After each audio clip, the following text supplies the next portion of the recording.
ଆଜି 12 ଜିଲ୍ଲାରେ ଭୟଙ୍କର ବର୍ଷା ହେବ। ହଁ ଦର୍ଶକ ବନ୍ଧୁ, ଆଜି 12 ଜିଲ୍ଲାରେ ଭୟଙ୍କର ବର୍ଷା ହେବ। ଦର୍ଶକ ବନ୍ଧୁ, ଆଜିର ପାଣିପାଗ ଅପଡେଟ୍ ସଠିକ୍ ଜାଣିବା ପାଇଁ ଆପଣମାନେ ଭିଡ଼ିଓକୁ ଶେଷ ପର୍ଯ୍ୟନ୍ତ ଦେଖନ୍ତୁ।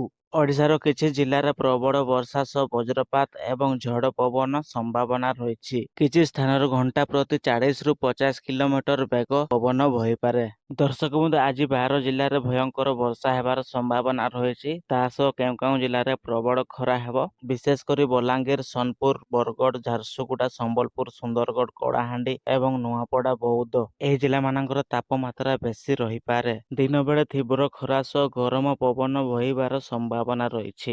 ଜରୁରୀ କାମ ନଥିଲେ ଦିନ 11ଟାରୁ 3ଟା ପର୍ଯ୍ୟନ୍ତ ବାହାରକୁ ନ ଯିବାକୁ ପରାମର୍ଶ ଦିଆଯାଇଛି। ଦର୍ଶକ ବନ୍ଧୁ, ଭିଡ଼ିଓ ଆଗକୁ ଯିବା ପୂର୍ବରୁ ଭିଡ଼ିଓକୁ ଗୋଟେ ଲାଇକ୍ କରନ୍ତୁ। ଚ୍ୟାନେଲ ଯଦି ଆପଣ ନୂଆ କରି ଆସିଛନ୍ତି ତାହେଲେ ସବସ୍କ୍ରାଇବ କରିକି ରଖନ୍ତୁ। ପାଖରେ ଥିବା ବେଲ୍ ନୋଟିଫିକେସନ ଅନ୍ କରନ୍ତୁ, ଯାହାଫଳରେ ନୂଆ ନୂଆ ଅପଡେଟ୍ ପାଣିପାଗ ଖବର ଆପଣମାନେ ସର୍ବପ୍ରଥମେ ପାଇପାରିବେ। ତା ସହ ଆପଣଙ୍କର ଚାଷୀ ଭାଇ ଭଉଣୀମାନଙ୍କୁ ନିହାତି ଭାବରେ ସେୟାର କରନ୍ତୁ, ଯାହାଫଳରେ ସେମାନେ ମଧ୍ୟ ନୂଆ ନୂଆ ଅପଡେଟ୍ ପାଣିପାଗ ଖବର ପାଇପାରିବେ। କାହିଁକିନା ଚାଷୀମାନଙ୍କ ପାଇଁ ପାଣିପାଗ ଖବର ନିହାତି ଜରୁରୀ। ତେଣୁକରି ଚାଷୀ ଭାଇ ଭଉଣୀମାନଙ୍କ ପାଖକୁ ନିହାତି ଭାବରେ ସେୟାର କରନ୍ତୁ।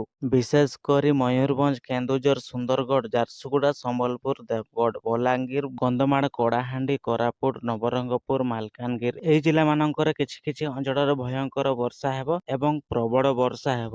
ଆଗାମୀ କିଛି ଘଣ୍ଟା ମଧ୍ୟରେ ପାଗ ପରିବର୍ତ୍ତନ ଦେଖିବାକୁ ମିଳିବ, ଭୁବନେଶ୍ୱର ପାଣିପାଗ ବିଜ୍ଞାନ କେନ୍ଦ୍ରରୁ ସୂଚନା ମିଳିଛି। ଦର୍ଶକ ବନ୍ଧୁ, ଆଜିର ପାଣିପାଗ ଅପଡେଟଟି ଆପଣମାନଙ୍କୁ ନିହାତି ଭାବରେ ଭଲ ଲାଗିଥିବ। ଭିଡ଼ିଓକୁ ଭଲ ଲାଗିଥିଲେ ଲାଇକ୍ କରନ୍ତୁ। ଚ୍ୟାନେଲ ଯଦି ଆପଣ ନୂଆ ଆସିଛନ୍ତି ତାହେଲେ ସବସ୍କ୍ରାଇବ କରିକି ରଖନ୍ତୁ। ପାଖରେ ଥିବା ବେଲ୍ ନୋଟିଫିକେସନ ଅନ୍ କରନ୍ତୁ, ଯାହାଫଳରେ ନୂଆ ନୂଆ ଅପଡେଟ୍ ପାଣିପାଗ ଖବର ଆପଣମାନେ ସର୍ବପ୍ରଥମେ ପାଇପାରିବେ। ଆପଣମାନେ ଅପେକ୍ଷାରେ ରୁହନ୍ତୁ ନେକ୍ସଟ ପାଣିପାଗ ଅପଡେଟ୍ ଖବର ପାଇଁ।